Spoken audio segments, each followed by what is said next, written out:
Good morning. Good morning. We're going to talk about a subject that I've been looking forward to talking about and with Analia and sharing with all of you on for a long time now. It was one of the first things that you shared with me that I was like, wow, this is different. This is very different than what I've heard, what I've adopted as my own truth, and was just shocked by. And the whole idea behind it when it came to what you do and how you are with other people, how you serve other people, how you interact with others. And yeah, and that is the words, don't trust your gut, which I was like, what? Like, what the fuck? What? What? What? I was literally like, what are you saying? Like, that's nonsense. That's absurd. That's BS. I couldn't even. And you're like, well, what about your intuition? It's the same. Don't trust your gut. Don't trust your intuition. Yeah. And I remember where I was coming from with that was I spent a lot of time over the last 2 years on my own like journey of getting to a place where I felt like I could trust my gut, where I felt stable, I felt more in tune to myself and authentic in myself, and that I could start to trust myself or connect with myself in a way that I felt was honest and true and leading me in a direction in my life that I felt like was the way and the direction I wanted to go, and believed in that, right? So you remember me being that way, Yeah, or absolutely. having that? And how did you help me with that, I guess, from your end? The first thing that just popped into my mind that you said is me. So there's a lot of things that you claim as this is me that actually isn't you. It isn't your most authentic self, to include when we trust our gut.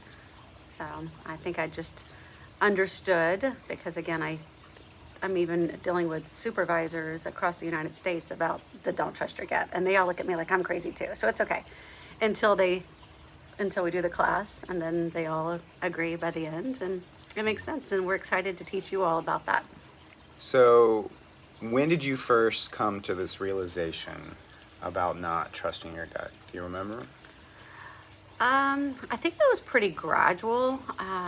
Again, the more that I learned about neurobiology and just how the neurons in the body works together, the more that it just, it was an epiphany, but at the same time, I kind of challenged it like anybody else would for a while, especially because everybody mostly agrees with that until they don't, until they're able to show up with a class. I think after I did the class with those 350 people for the state of Georgia, and at the end they were all like, "Okay, we'll take that into our world," and I said, "Okay." So it helped me be like, "All right, I had to prove my efficacy, validity on it, like you do any litmus test. You have to prove any theorem."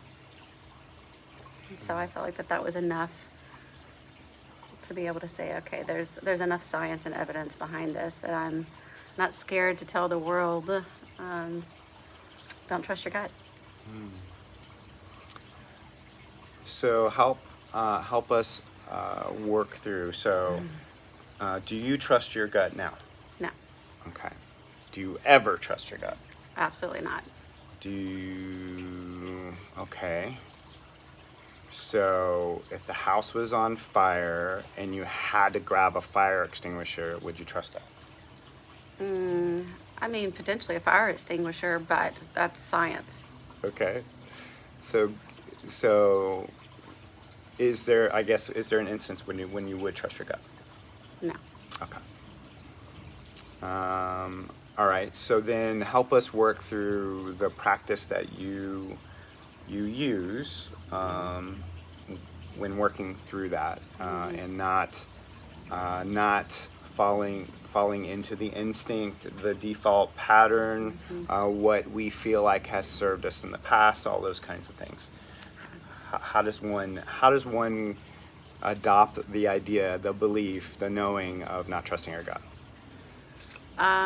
If your body is feeling something, if your gut is reacting, the easy part to go to is the science says that's a chemical boost in your body. So to me, that's the absolute first instance of course you don't trust this. It's chemicals. It's not you. It's chemicals trying to protect you. It's your subconscious. It's your animalistic dinosaur mind that is saying, hey, be scared, protect yourself. So we're not animals. We talk about that all the time. We're not animalistic. How do we be able to use this part of our brain to be able to help the rest of our body regulate? And knowing that this is about perception and judgment, not the animalistic dinosaur brain. Yeah.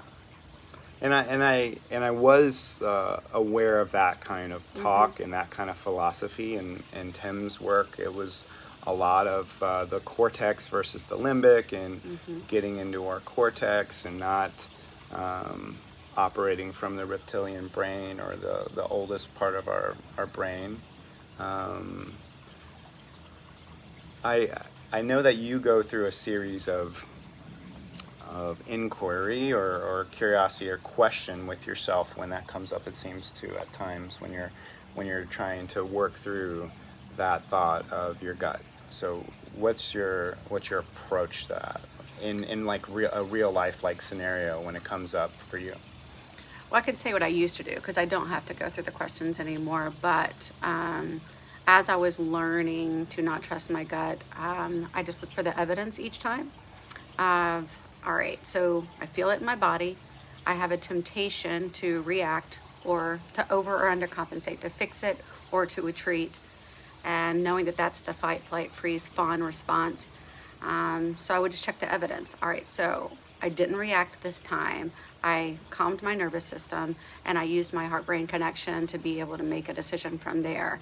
So I just kept checking the evidence. So I think that would be first and foremost, knowing the science, therefore don't give in to the gut, and then saying, okay, now what? So I hear you referencing a term that you use. I call it coming back to like home base when I'm working with others, but you refer to the window of tolerance, Yes. right? A state of emotional regulation. I also like homeostasis, those kinds of terms when it comes to getting to a place where we're balanced, right? And we feel like we can make decisions rationally and from a place of, I like the open heart concept too with that, right? So remind ourselves that we are not emotionally regulated, that we are instinctually operating from that, one of those 5 F's that we talk about, maybe 6 now, I think. There's a lot, yeah. You added, what's the one you added the other day? There was another F. It wasn't fawn, it was flop. Yeah, Flop. faint response. Yeah, it was the first one. Faint or flop was the first one. I had heard that one. But okay, so to summarize, it is realizing that our gut doesn't always or never. See, I'm still like I don't know what color belt it'd be, like a yellow belt or whatever when it comes to a lot of this work, and I'm still learning it from the sensei, Miss Analia, and her triple degree black belt or whatever you'd say on this topic. You've been doing this for 30 years. 30 years. Wow. I was just 5. Wow. So amazing. But yeah, so realize that our default is not the place to go and to follow, right? And realizing that we need to take a breath, we need to stabilize, and not trust what we thought served us in the past because it's gotten us the same results. And oftentimes made the situation so much worse, I think, right? And when I've started to practice this in my own life, I saw immediate change for the better for me. where I said, wow. And I think that's when I started really started believing it. And Yeah. so practice it in your own life. Like ask yourself, what is your gut saying? What is it trying to communicate to you? And is that true? Is that true? And I've often asked myself the question, who would I be without that thought? Who would I be without that idea? How would I think? How would I operate? How would I connect? How would I be with you? And sometimes that helps me to understand it and get a concept of it too. So I want to speak to something on this matter. So one of the other things we talk about is like, who are we? I say that's not you. And thinking about the image that you have on our wall here and the image that you have on your page here of the two children reaching out to one another, and how would those children react to a situation that came out? yeah, So it's not just me telling you guys the science of this, but ask yourself that. If you weren't taught to react any way that you are triggered to react, if you were that child again that was never taught the trauma response, what would you do then? good stuff. I love that imagery and referring back to that image, and I actually use that a lot in my own frame of reference and thought when thinking on this concept. That yeah, and I believe that we've been conditioned to view ourselves and come up with an identity that's totally Yeah. not true. That's not true. That we adopt an identity and an illusion of who we are in so many different ways, and that's what leads to a lot of our dis-ease.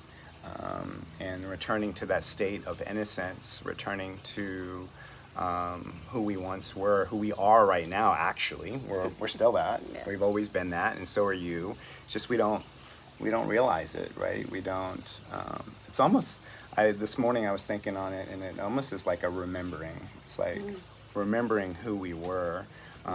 Without all the fear. Yeah, without all the fear, without all the fog in the way, without all the hurt, the fear, us being scared, and all that stuff that affects our judgment, affects the way that we see the world, others around us, right, and all of that. Cool.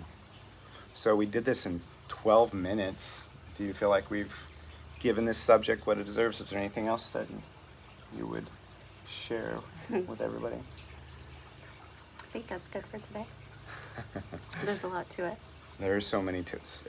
That's the other thing is like all of what she teaches and what we work through with others it's all connected. There's not, you can't, and that's what I've realized too. You can't just keep, I've asked her like, okay, what kind of like quick little things can we teach others and help them to improve their lives? What can we make into a short video that someone can like change their life with?